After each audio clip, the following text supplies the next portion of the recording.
darbu Fernando Torres leenjisaa Atletico Madrid garee baata'uudhaan qacarabeetii kan jiru taphataan duraanii garee biyyaalessaa Spain Fernando Torres kilaba Atletico Madrid leenjisuudhaaf kan inni walii galee ga'eessi umrii 40 Fernando Torres garee umrii 19 gadi akka leenjisuudhaaf kan himameeti jiru garee kana leenjisuudhaaf walii galtee irraa ga'ee tan jira bu'aa bayin hedduun jiraachuutii ni danda'u garuu humnan qabu hundumattuun fayyadamuudhaan kilabicha nan deeggara yaada jiru kenneet kan jiru taphataan kun garee biyyaalessaa Spain waliin taphoota 110 irratti hiriiree taphateeti kan jiru bara 2010 waancaa addunyaa bara 2008 fi 2012 ammoo waancaa Awurooppaa yeroo Spain fudhattu isaa waliin kan inni ture bara 2008 akkasumallee bara 2012 waancaa Awurooppaa tapha xumuraa irratti Fernando Torres garee biyyaalessaa Spainiif goolii galchuunsaa kan yaadatamudha.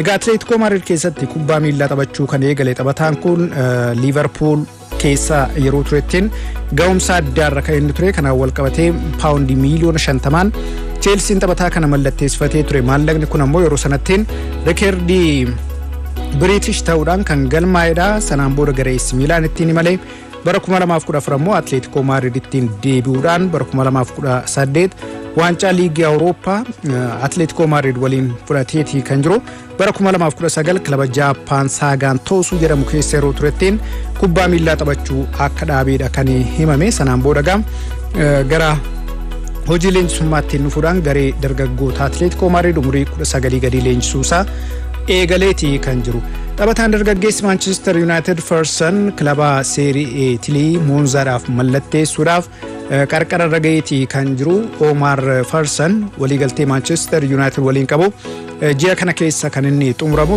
Ferguson kilaba Monza waliin hanga bara 2028 turuudhaaf kan inni waliigalee taphataan umurii 19 kun bara 2023-24 garee jalqabaatiif taphoota torba irratti hiriiree taphateeti kan jiru tapha Manchester United Manchester City akkasumallee Arsenal waliin taphate irrattis taphataan kun seenuudhaan taphateeti kan inni ture dargaggeessa gara fuulduraattiin abdii kilabichaa ta'uu danda'u jedhameeti kan eegamaati ture Manchester Unitedis taphataa kanaaf garee jalqabaa keessatti waliigaltee haaraa dheeressuudhaan ni mallatteessifateedhamaati kan ture haa ta'u malee waliigaltee Manchester United taphataa kana mallatteessifachuudhaaf dhiyeessi waan hin fudhanneef kilabicha gallakkisuudhaaf akka murteesseedha kan himamaati jiru magaalaa Londonittiin kan dhalate Ferguson ammattiin Monza galuudhaaf qarqararra ga'eeti kan jiru har'aa waliigalteen inni kilabicha waliin mallatteessu ni ifooma jedhameeti kan eegamaati jiru Benjamin Seskonis RB Leipzig waliin waliigaltee haaraa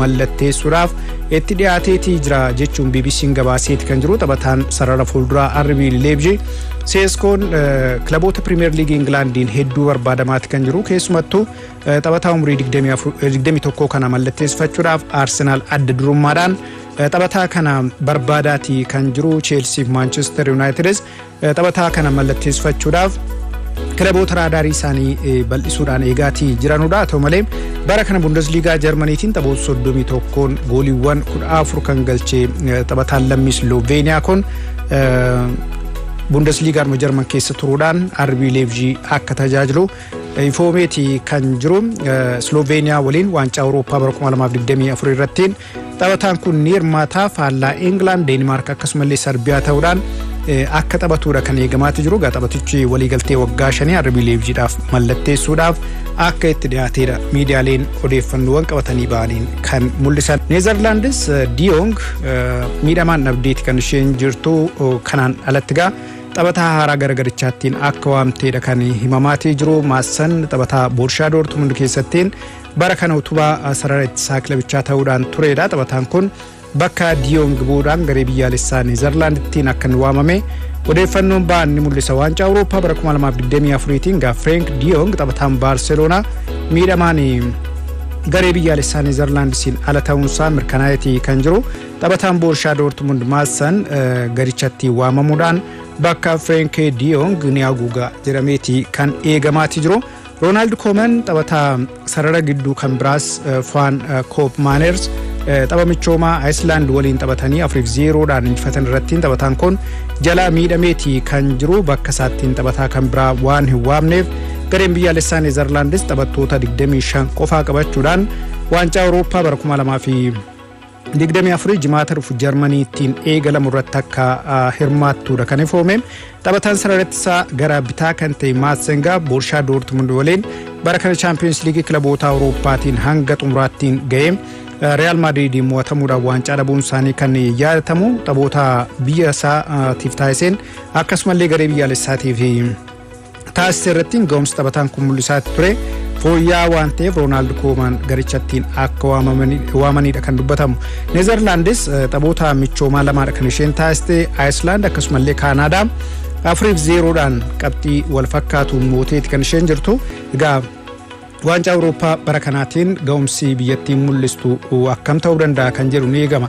Biyyattiin xumuraaf ga'uudhaaf rakkoon qabdu garuu waancaa fudhachuu irratti irra deddeebiidhaan xumuraaf geessee biyya waancaa dhabdeedha. Bara kana seenaa haaraa galmeessuudhaaf gara Jarmaniittiin akka imaltuudha kan himamaatti jiru. Waancaan Awurooppaa kun bara 2024 kun jimaata dhufuudha kan inni eegalamu. Biyyoonni Awurooppaa 24 irratti ni hirmaatu. Jarman qopheessituu dorgommii kanaati.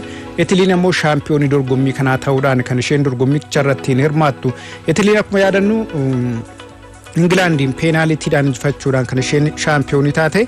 Egaa bara 2020 booda dorgommiin kun akka kanaan dura waggaa 4 dorgomamuu kan inni eegalee bara 2021 sababa COVID-19tiin yeroo biraattiin darbuu isaatiin wal qabatee sagantaan isaa akka kanaan duraattiin gaggeeffamaatii hin turre. Egaa jimaata dhufu gareen biyyaalessaa Jarman Scotland waliin Munich Football Arena irratti morkii taasisaniin ni eegalama. Taphoonni ramaddii hanga waxabajjii 26tti ni turu. Taphoonni mo'atanii darbu hanga waxabajjii 29tti yoo itti fufan. Taphni xumuraa immoo adoolessa 14 istaadiyoo Olimpiyaa Berliinittiin argamuttiin kan morkatamu ni ta'a. Biyyoonni dorgommii kana irratti hirmaatan hedduun isaanii Jarmaniidhaa walittiin xiyyeeffannaa argataniit kan jiranu. Gareen biyyaalessaa Jarman dhiyeenya kanattiin sadarkaa kanaan durattiin beekamu sanaan ga'umsa mul'isuu hin dandeenye. Haa ta'u malee biyya isaattiin dorgommii gaggeeffamu kana irratti qabxii akkamii galmeessuuti danda'a kan jedhu ni eegama. Jarman bara 1990 erga tokkoomteen booda waancaa Awurooppaa jalqabaatti kan isheen qopheessitu. Egaa kanaan dura Jarman lixaa fi Jarman baattiin adda qoodamaniiti kan isaan turani. Bara 1988tti Jarman dhiyaa waancaa Awurooppaa kana qopheessiteeti kan isheen turte. Sanaan booda dorgommii kana qopheessuu hin dandeenye. Bara 2006 immoo waancaa addunyaa qopheessiteeti kan isheen jirtu. Jarmaniin bara 2018 niyoonittiin kan isheen waancaa Awurooppaa bara 2024 akka qopheessituu fi filatamte. Jarman istaadiyeemota 10 qopheessiteeti kan jirtu. Kanneen keessaa 9 isaanii bara 2006 waancaan addunyaa kan irratti taphatamanidha kan isaanii turani.